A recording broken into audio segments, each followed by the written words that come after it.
शांति। तो हमारे देश के अंदर गाय का बहुत ही महत्व है। पुराणों में दिखाया है कि गाय को माता के रूप में उसकी पूजा की जाती है। गाय एक माता है और मान्यता अनुसार उनके अंदर सभी देवताओं का वास है। तब जब ये गाय की पूजा होती है तो सभी देवता प्रसन्न हो जाते हैं। तो भारत देश में गाय को पशु न मानकर देवों के स्थान के अंदर उसको रखा जाता है। तो भारत देश के अंदर इसका गाय का माता के रूप में पूजन भी होता है।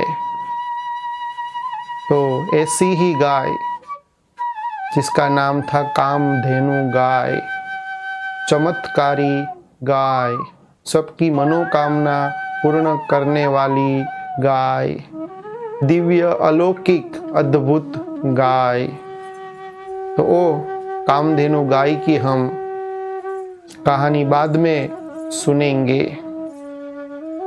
तो ये जो चमत्कारी जो गाय थी कामधेनु गाय, उसकी उत्पत्ति जो असुरों और देवताओं के बीच में समुद्र मंथन हुआ था, उसमें से 14 प्रकार की चीजें निकली थी। उसमें से ये गाय की उत्पत्ति हुई थी। तो जब ये कामधेनु गाय की उत्पत्ति हुई, समुद्र मंथन में से निकली, तभी उनकी विशेषता के कारण सभी देवताओं ने उसको प्रणाम किया था, वरदान दिया था। इसलिए ये कामधेनु गाय के अंदर मान्यता अनुसार ऐसा माना जाता है कि 33 कोटि देवी देवताओं का वास है। यहाँ पर कोटि माना करोड़ की बात नहीं है, यहाँ कोटि माना प्रकार। तो एक कामधेनु गाय के अंदर 33 प्रकार के देवी देवता वास करते हैं।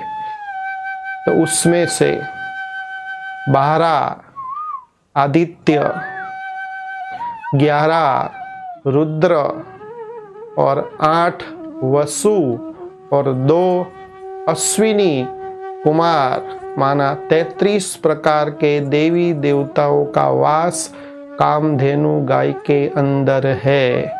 तो जब एक कामधेनु गाय का पूजन होता है, उसकी अर्चना होती है, जब उसकी आरती होती है, तब उनके अंदर जो 33 प्रकार के देवी देवता है वो प्रसन्न हो जाते हैं और सभी मनोकामना पूर्ण करते हैं।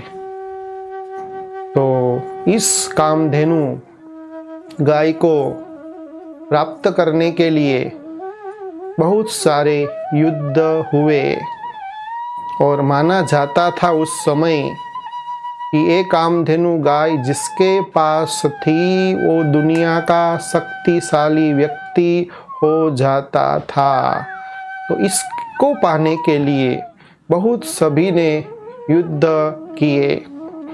तो जब समुद्र मंथन में से जब कामधेनु गाय निकली थी तो वो कपिल मुनि रख देते हैं। फिर बाद में एक कामधेनु गाय वशिष्ठ ऋषि के पास आ जाती है और वशिष्ठ ऋषि के पास से एक कामधेनु प्राप्त करने के लिए कई युद्ध होते हैं। और एक बार तो महर्षि विश्वामित्र भी क्रोध में आकर के उस कामधेनु गाय को प्राप्त करने के लिए वशिष्ठ ऋषि के आश्रम में गए, लेकिन वो फिर बाद में हार करके वहाँ से चले गए। तो ये जो कामधेनु गाय है उसके ऊपर तो बहुत कथाएं है। तो आज हम एक कथा सुनेंगे। तो जो परशुराम की जो कथा है, जो कामधेनु गाय के साथ जुड़ी हुई है। तो परशुराम के पिता एक महर्षि थे, एक ऋषि थे, जिनका नाम था जमद अग्नि। तो जमद अग्नि ऋषि ने अपनी तपस्या के द्वारा जो देवराज इंद्र है, उन्होंने ये जो दिव्य गुण रूपी जो कामधेनु गाय है उनको दिया था। तो देवराज इंद्र के पास ये जमद अग्नि महर्षि ने ये गाय को, अद्भुत गाय को प्राप्त किया था। तो एक बार महिष्मतिपुरी नाम का एक नगर था। तो महिष्मतिपुरी नाम का ये नगर के अंदर एक सहस्त्रार्जुन नाम का एक राजा रहता था। तो वो एक बार जंगल में गया और जंगल को क्रॉस करते हुए अपनी सेना के साथ वो ये जमद अग्नि जो परशुराम के जो पिता, उनके आश्रम में वो आराम करने के लिए पहुंचे। तो ये सहस्त्रा अर्जुन नामक राजा को मेहमान देख करके ये जमद अग्नि महर्षि भी बहुत खुश हो जाते हैं और उनका सत्कार करते हैं। और कुछ ही मिनटों में, कुछ ही समय में वो उनके पास कामधेनु गाय होती है। तो कामधेनु गाय का सहारा लेकर के, मदद लेकर के कुछ ही समय में उच्च कोटि का बहुत ही स्वादिष्ट राजा जी के लिए और उनकी सेना के लिए तुरंत भोजन तैयार हो जाता है। तब ये जो सहस्त्रा अर्जुन नाम का जो राजा होता है, तो एक कामधेनु गाय के जो विलक्षण विशेषता होती है, विलक्षण जो गुण होता है, उससे वो एकदम राजा प्रभावित हो जाते हैं और फिर मनो ही मन उसको प्राप्त करने के लिए अलग अलग तरकीब वो सोचते हैं। क्योंकि एक कामधेनु गाय के अंदर इतनी विलक्षण विशेषता थी, गुण थे, जिससे उनकी राजसी जो राजाई थी वो भी फीकी पड़ गई, कम पड़ गई। इसलिए वो एक कामधेनु गाय को प्राप्त करना चाहते थे। तो बहुत सोचने के बाद पहले तो वो डायरेक्ट जमद अग्नि महर्षि के पास जाते हैं और उसकी मांगनी करते हैं कि मुझे एक कामधेनु गाय आप दे दो। तब जमद अग्नि महर्षि उनको कहते हैं कि ये जो कामधेनु गाय है, ये तो आश्रम का प्रबंधन करने के लिए और भरण पोषण करने के लिए ये हमारा सहारा है। इसकी सहारे से ही, इसकी सहायता से, मदद से ही आश्रम चलता है, उसका भरण पोषण होता है। इसलिए हम आपको ये दे नहीं सकते। इसके कारण जो सहस्त्रा अर्जुन राजा होता है एकदम क्रोधित हो जाता है और वो और उनकी सेना उनका आश्रम तहस नहस कर देते हैं, सारा ही आश्रम उजाड़ देते हैं और फिर वहाँ से चले जाते हैं। फिर थोड़े समय के बाद ये जो जमद अग्नि महर्षि का जो पुत्र होता है, पराक्रमी परशुराम, तो थोड़े समय के बाद वो वहाँ आश्रम में आता है। तो आश्रम में आकर के ये जो हालत देखता है, तो अपनी माँ, इनकी माँ का नाम था रेणुका माँ, तो अपनी माँ को वो पूछता है, उनकी माँ उनको विस्तार पूर्वक सब बताती है।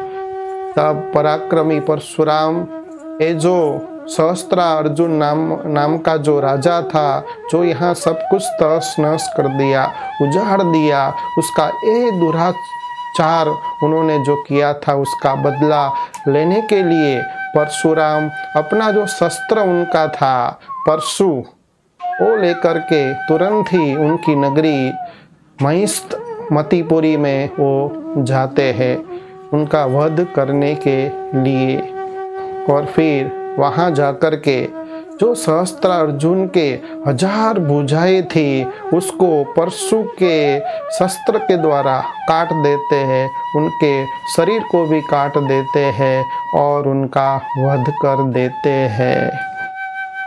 और जब वध करने के बाद फिर से अपने आश्रम में, अपने पिता के आश्रम में पहुंचते हैं तो उनके पिता के आदेश अनुसार, क्योंकि उन्होंने उनका सहस्त्र अर्जुन राजा का वध किया था, पाप किया था, तो ये पाप का प्रायश्चित करने के लिए, ये पाप को दग्ध करने के लिए उन्होंने तीर्थ यात्रा करने के लिए परशुराम को, अपने पुत्र को आदेश दिया।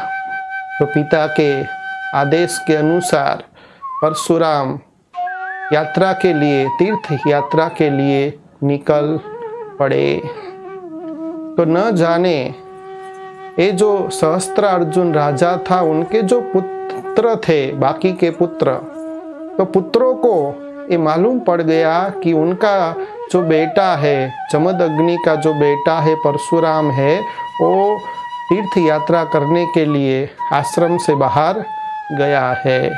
तो ये मौका पाकर के सहस्त्र अर्जुन राजा के पुत्र सभी वहाँ आश्रम में आ जाते हैं। तो आश्रम में जमदग्नि महर्षि ऋषि होता है और परशुराम की माँ रेणुका माँ होती है। तो वहाँ आकर के सहस्त्र अर्जुन के पुत्र पहले तो महर्षि जमदग्नि का सिर काट देते हैं और फिर परशुराम की माँ के ऊपर वो प्रहार करते, उनको मारने की जब कोशिश करते हैं तो उनकी माँ पुकार करती है, अपने पुत्र परशुराम को बुलाती है।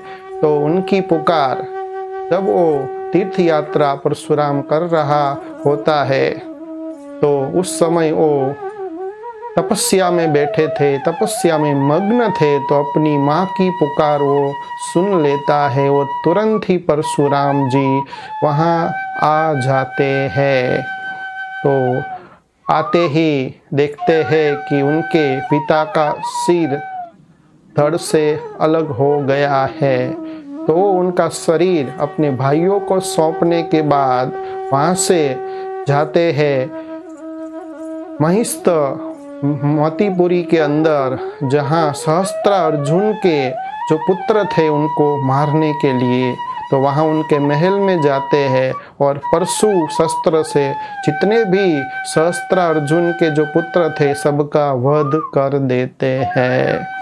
और फिर से आश्रम में लौटते हैं और अपने पिता के शरीर को कुरुक्षेत्र ले जाते हैं और वहाँ मंत्रों के उच्चारण से, मंत्रों की सहायता से, मदद से वो अपने पिता के सिर को शरीर में फिर से उसको लगा देते हैं और उनको जीवित कर देते हैं। तो ये सारी हमने कहानी सुनी गाय की। तो अभी हम कामधेनु गाय का क्या है आध्यात्मिक रहस्य, क्या है उसमें सकारात्मक बातें, कामधेनु गाय हमको क्या सिखाना चाहती है, तो सुनेंगे।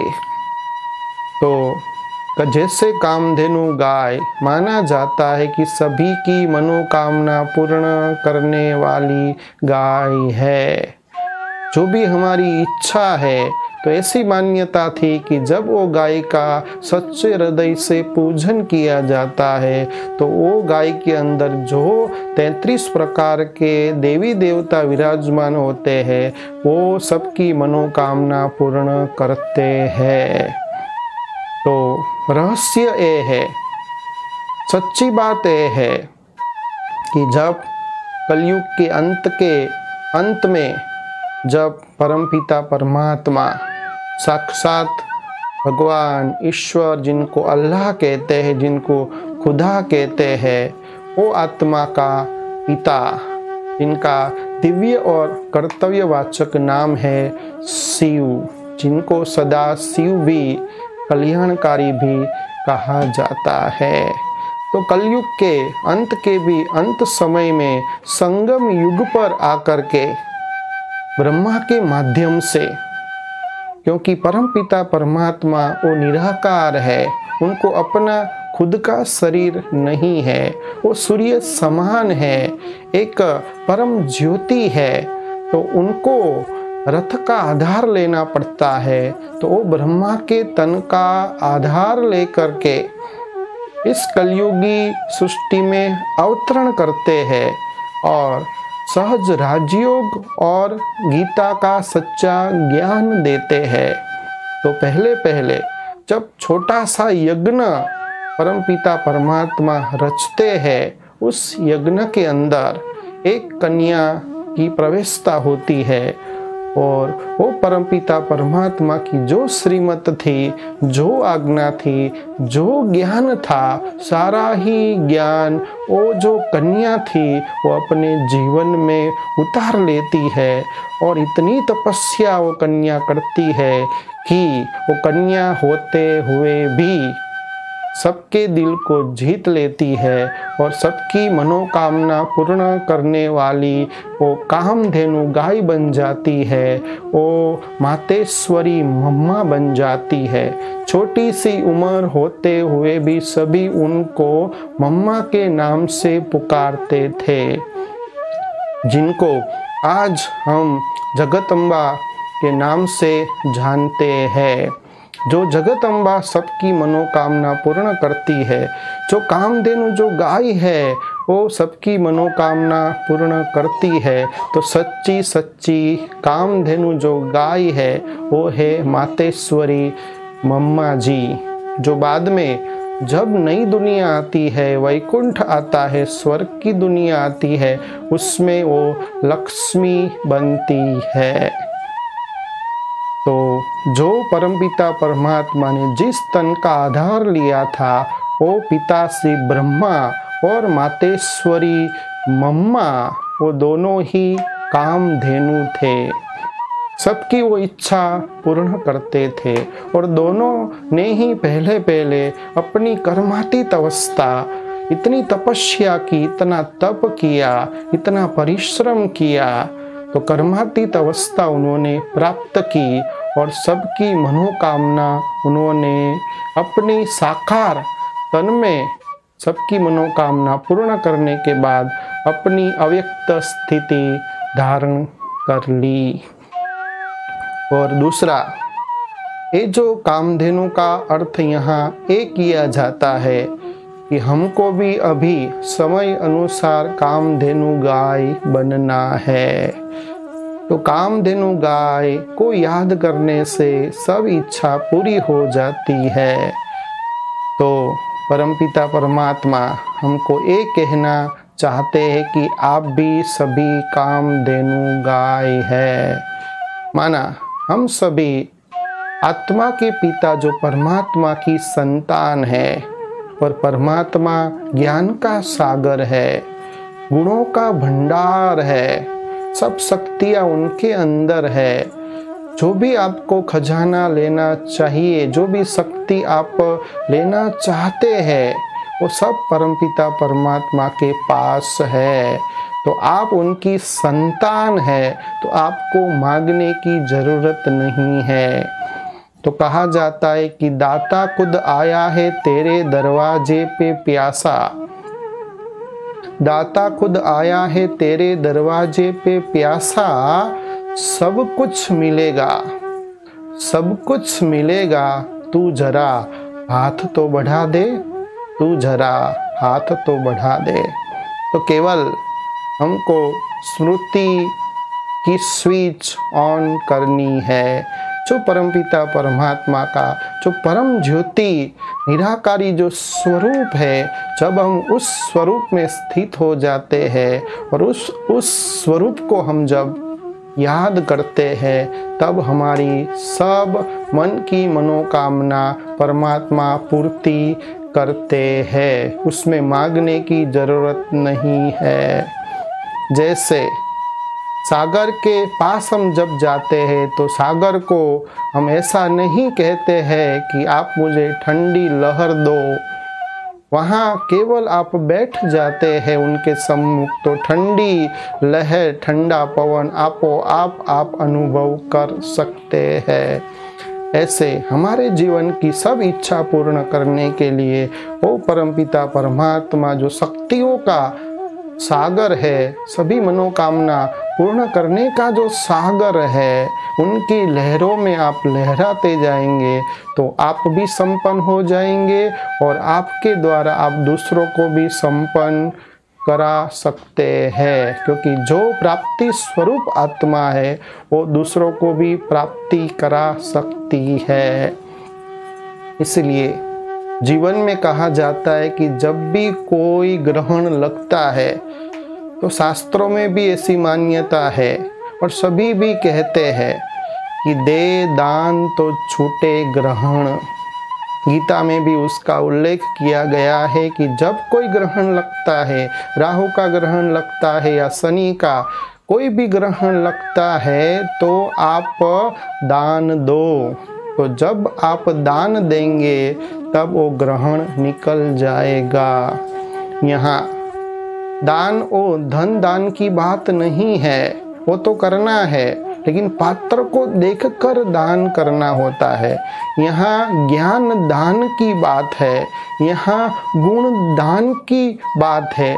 आपके अंदर जो विशेषता है, उस विशेषता को देने का दान की बात यहाँ की जाती है। तो जब भी आप जीवन में दुख महसूस करते हैं, ऐसी परिस्थिति आपके सम्मुख आती है, आपका सामना करती है और आपके जीवन में आपको ऐसा लगता है कि इतना मैं परोपकारी हूँ, दूसरों का ध्यान रखता हूँ, फिर भी मुझे दुख क्यों? तो ये दुख का जो ग्रहण आपके ऊपर लगता है, तो वो ग्रहण को मिटाने के लिए सदैव याद रखो कि मुझे दानी, महादानी और वरदानी बनना है। मुझे अपने गुणों को दान करना है। मुझे सबको परमात्मा का रास्ता बताना है, काम करना है। तो जितना पुण्य का काम करेंगे, दूसरों का सहारा बनेंगे, उतने आपके दुख दूर होते जाएंगे। तो सुखी बनना चाहते हैं तो सुख का दान करो, और जीवन में सब कुछ पाना चाहते हो, जिसकी भी कमी है उसका आप दान करो, तो आपके जीवन में वो परिपूर्ण हो जाएगा। आप उस कमी से संपन्न बन जाएंगे। तो याद रखिए कि ये कामधेनु गाय आपको ये बताना चाहती है कि हमेशा अपने आप को परमात्मा के सम्मुख रखो। ऐसा आप अपने आप को तैयार करो, अपने को ऐसा पात्रवान बनाओ, अपने बुद्धि रूपी पात्र को इतना आप स्वच्छ बनाओ जिससे सारे देवता आपकी बुद्धि में वास करे। आपके दिल को इतना साफ बनाओ कि भगवान भी उस दिल में बैठ जाए, देवताएं भी सब उसके दिल में बैठ जाए। तो ऐसा हमारा कर्म होना चाहिए और ऐसी प्रभु की स्मृति होनी चाहिए, और ऐसा हमारा हृदय है वो शुद्ध होना चाहिए। तभी हम भी कामधेनु गाय के मुआफिक सभी की इच्छा को पूर्ण कर सकते हैं। अच्छा, ओम शांति।